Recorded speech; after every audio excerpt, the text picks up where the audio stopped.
નમસ્કાર ખેડૂત મિત્રો, તમારું સ્વાગત છે અમારી વીટી ખેડૂત મિત્રોની યુટ્યુબ ચેનલમાં। તો મિત્રો, આજના આ વિડીયોની અંદર આ વર્ષ થેણા પકવતા તમામ ખેડૂતો માટે સારું કહી શકાય અને હાલ આજે આપણે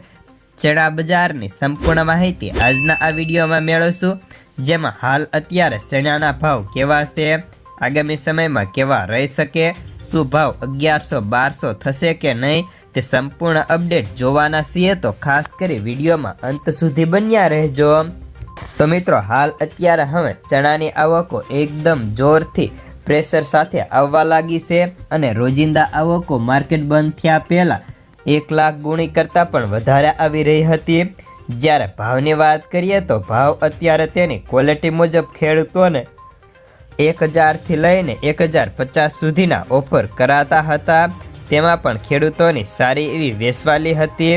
જ્યારે વાત કરીએ તો ચણાની બજારમાં ભાવ મજબૂત રહ્યા હતા અને દિલ્હી ચણામાં સતત બીજા દિવસે પણ 25 રૂપિયા જેટલો પ્રતિ મણે સુધારો હતો। આવકો અત્યારે ઓછી છે, પરંતુ એપ્રિલની આવક કેવી થાય છે તેના ઉપર જ આખા બજારનો આધાર ટકેલો છે। જ્યારે દેશમાં ચણાની નિકાસ 24માં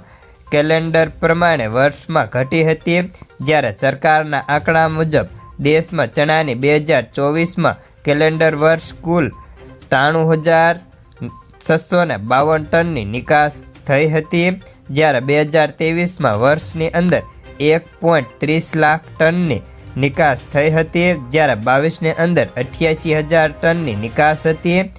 જ્યારે 2021માં માત્ર 43,000 ટનની નિકાસ હતી। જો કે વાત કરીએ તો હાલ અત્યારે દર વર્ષે નિકાસમાં સતત વધારો થતો રહે છે, જ્યારે વાવેતર ઓછા હોય તે છતાં પણ નિકાસ વધે છે, જેના કારણે બજારને ટેકો મળી રહ્યો છે। હાલ અત્યારે વાત કરીએ તો ચણાના ભાવમાં તેની ક્વોલિટી મુજબ ખેડૂતોને પ્રતિ મણે 10 થી લઈને 25 રૂપિયા જેટલો સુધારો થઈને આજે ભાવ 1100ની નજીક બોલાયા હતા।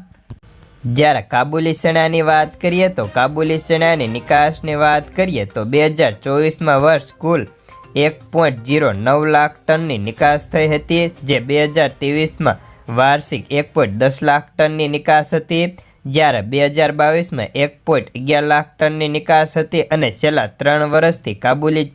ચણાની નિકાસ જળવાઈ રહી છે અને 2021માં માત્ર 34,000 ટનની જ નિકાસ હતી। હાલ અત્યારે સતત નિકાસને ટેકો મળવાના કારણે ખેડૂતોને સારા એવા ભાવ આ વર્ષે પણ મળી શકે અને આગામી સમયમાં રાહ જોશે તો ભાવ પ્રતિ મણે 1200 સુધી થવાની ધારણાઓ છે। જ્યારે રાજકોટમાં નવા ચણાના ભાવ નેટ ગોડાઉનમાં ડિલિવરીના પ્રતિ ક્વિન્ટલ